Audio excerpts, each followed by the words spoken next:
The obsidian chamber of the Galactic Council hung suspended in the void between dimensions, a structure older than most civilizations that now pleaded for its protection.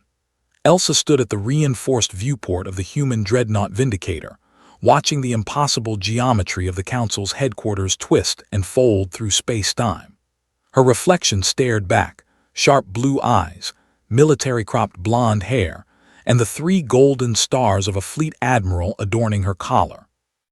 "Target acquired, Admiral," reported Lieutenant David from the tactical station. His dark eyes never left the holographic display that painted the chamber in shades of red and amber. "All weapons systems are hot. The fleet is in position." Elsa didn't respond immediately. Behind them, through the observation deck, 300 warships materialized from quantum-slip space, their hulls bristling with weaponry that could crack planets. Humanity's entire military might gathered for this singular moment. "Open a channel," Elsa commanded. The view screen flickered, and suddenly the council chamber interior materialized before them. 12 alien representatives sat in their ceremonial circle, but none maintained their usual composure. The Kixthril ambassador's crystalline form vibrated with frequencies of pure fear. The Vitrani delegation, normally so proud in their chitinous armor, had turned the sickly green of distress. Even the ancient Luminari, beings of pure energy who claimed to have witnessed the birth of stars, flickered uncertainly. "Humans," spoke the council arbiter, a towering entity known as Sarthelion whose species had mediated galactic disputes for 50,000 years. His voice, usually resonant with authority, now trembled. "You were summoned here to answer for your species' violations of the Preservation Accords. Why do you arrive with a battle fleet?" Elsa stepped forward, her boots clicking against the deck plating with military precision. "We're not here to answer to you, Arbiter. We're here to deliver judgment." A ripple of terror passed through the council. Several representatives attempted to activate emergency transport protocols. David's fingers danced across his console, and scrambling fields engaged instantly, trapping them all in place. "You can't. This is an act of war against the entire galactic communion," protested the Kixthril, its harmonic voice cracking into discordant frequencies. "War?" Elsa's laugh was cold. "You declared war on us 70 years ago when you quarantined our solar system, when you decided that humanity was too dangerous, too unpredictable to be allowed among the stars." She pulled up a holographic display. Images flashed across the screen. Human colony ships, peaceful explorers, turned back at gunpoint. Human scientists, offering breakthroughs in medicine and technology, rejected and humiliated. And finally, the massacre at Kepler 442b, where the Council's enforcers had slaughtered 10,000 human colonists who had dared to settle beyond the quarantine zone.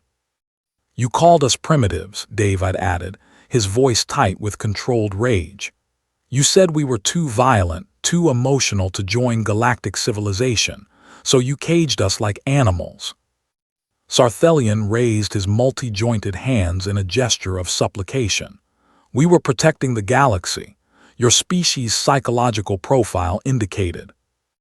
"Indicated what?" Elsa interrupted. "That we fought amongst ourselves, that we had wars and conflicts in our history." She leaned forward.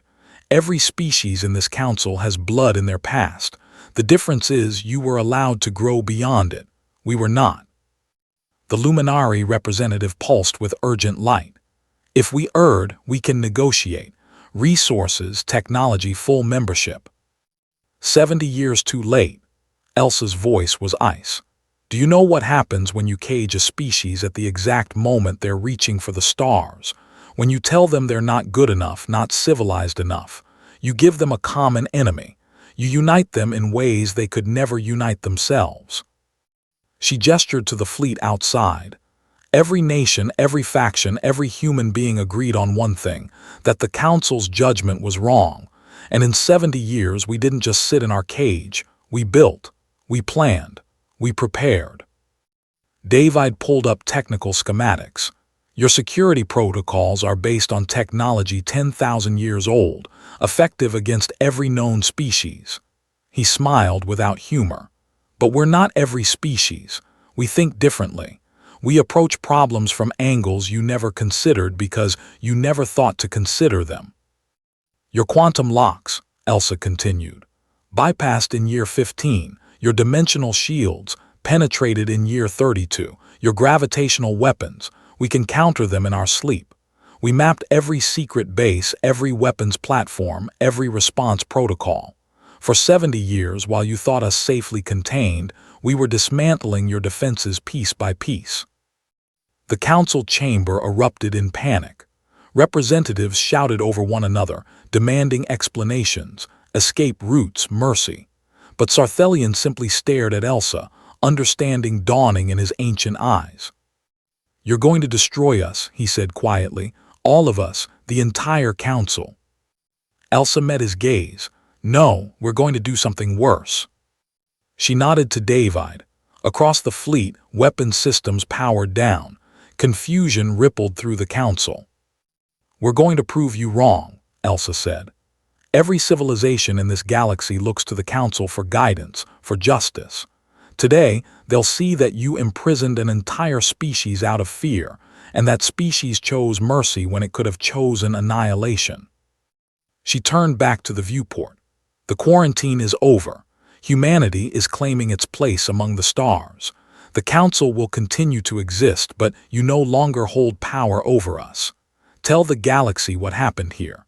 Tell them that the species you called too violent to join civilization held your lives in their hands and chose to let you live." Sarthelian's form seemed to age 1,000 years in that moment. "Why?" he whispered. David answered, his voice carrying the weight of 70 years of human determination. "Because we're better than you believed, and we're going to spend the next 1,000 years proving it." The Vindicator turned and the fleet followed. Behind them, the council sat frozen, no longer in terror but in the dawning realization that humanity had just rewritten the rules of galactic civilization, not through destruction, but through the devastating power of restraint. In the command chair, Elsa allowed herself the smallest smile. The cage was open, and humanity was finally free.